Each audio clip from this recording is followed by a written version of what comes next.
Assalamualaikum warahmatullahi wabarakatuh. Salam guru penggerak. Pada kesempatan kali ini saya akan menyampaikan tentang tugas ruang kolaborasi modul 1.3 visi guru penggerak.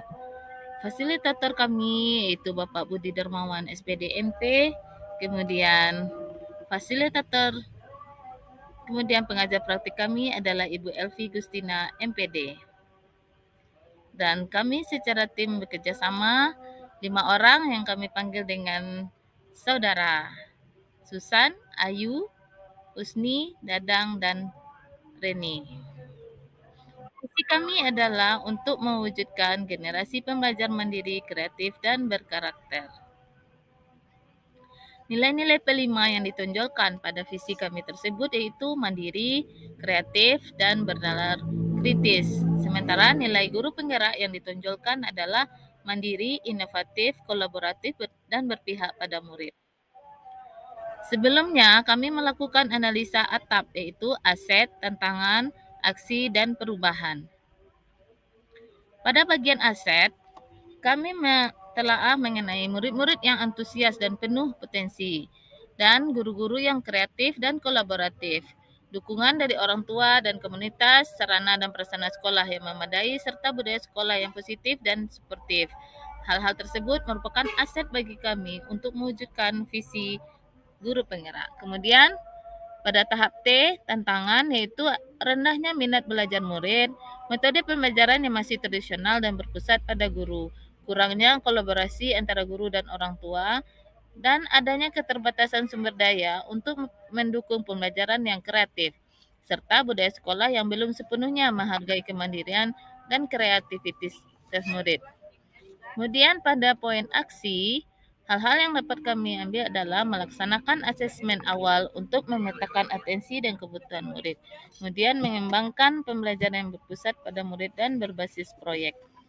Seterusnya kami akan menerapkan metode pembelajaran yang kreatif dan inovatif, meningkatkan kolaborasi antara guru dan orang tua, memanfaatkan teknologi untuk mendukung pembelajaran serta menciptakan budaya sekolah yang menghargai kemandirian dan kreativitas murid.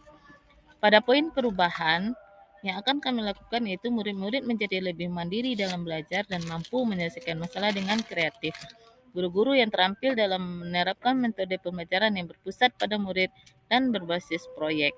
Terjalinnya kerjasama yang kuat antara guru dan orang tua untuk mendukung pembelajaran murid. Kemudian adanya ketersediaan sumber daya yang memadai untuk mendukung pembelajaran yang kreatif. Budaya sekolah yang positif dan sportif terwujud di mana murid merasa dihargai dan didorong untuk berkembang. Kalimat prakarsa yang kami peroleh adalah menyelenggarakan pembelajaran yang berpihak pada murid untuk meningkatkan kemandirian, kreativitas, dan karakter. Sekarang kita masuk kepada bagian Bagja. Bagja sendiri adalah yang pertama B, buat pertanyaan utama atau define. A, ambil pelajaran discover. B, gali mimpi, dream. C, jabarkan rencana atau desain. A, atur eksekusi atau deliver.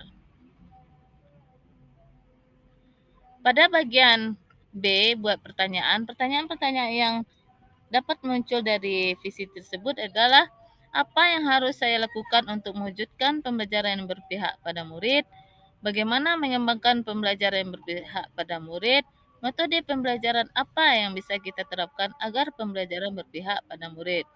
Dari pertanyaan tersebut, maka tindakan-tindakan yang akan dilakukan adalah yang pertama, melakukan asesmen awal dan berdiskusi dengan kepala sekolah dan rekan sejawat terkait pentingnya pembelajaran yang berpihak pada murid. Mengikuti pelatihan yang dapat meningkatkan keterampilan dan pengetahuan dalam menyelenggarakan pendidikan yang berpihak pada murid. Mencari referensi tentang kegiatan yang dapat dilaksanakan untuk mewujudkan pembelajaran yang berpihak pada murid. Pada poin A atau ambil pelajaran, pertanyaan yang muncul adalah siapa saja yang bisa saya ajak untuk melakukan pembelajaran yang berpihak pada murid? Siapa saja yang sudah pernah melakukan pembelajaran yang berpihak pada murid? Aktivitas apa yang bisa kita lakukan dalam pembelajaran yang dapat meningkatkan kemandirian dan kreativitas siswa? Keterampilan apa yang sudah saya miliki untuk melaksanakan pembelajaran yang berpihak pada murid? Dari pertanyaan-pertanyaan tersebut, maka tindakan yang dapat diambil adalah yang pertama, Melakukan wawancara pada kepala sekolah dan rekan sejawat terkait pembelajaran yang berpihak pada murid. Mencari contoh nyata rekan yang sudah melaksanakan pembelajaran yang berpihak pada murid. Mengajak teman sejawat yang sudah melaksanakan pembelajaran yang berpihak pada murid untuk berkolaborasi di kelas yang kita ampu. Kemudian mengidentifikasi keterampilan yang sudah saya miliki untuk dapat menyelenggarakan pembelajaran berpihak pada murid.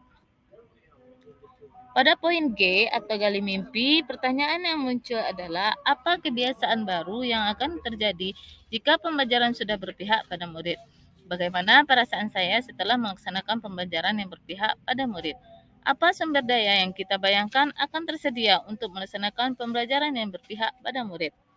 Dari pertanyaan tersebut, maka tindakan yang akan dilakukan adalah yang pertama, murid semakin aktif bersemangat belajar karena pembelajaran terasa lebih menyenangkan. Saya akan merasa lebih puas karena telah mampu menyelenggarakan pembelajaran yang berpihak pada murid. Kemudian jaringan internet atau laptop, speaker yang layak, karton, pensil warna, dan lain-lain. Pada poin J atau jabarkan rencana, pertanyaan yang muncul adalah apa langkah awal yang bisa dilakukan untuk melaksanakan pembelajaran yang berpihak pada murid?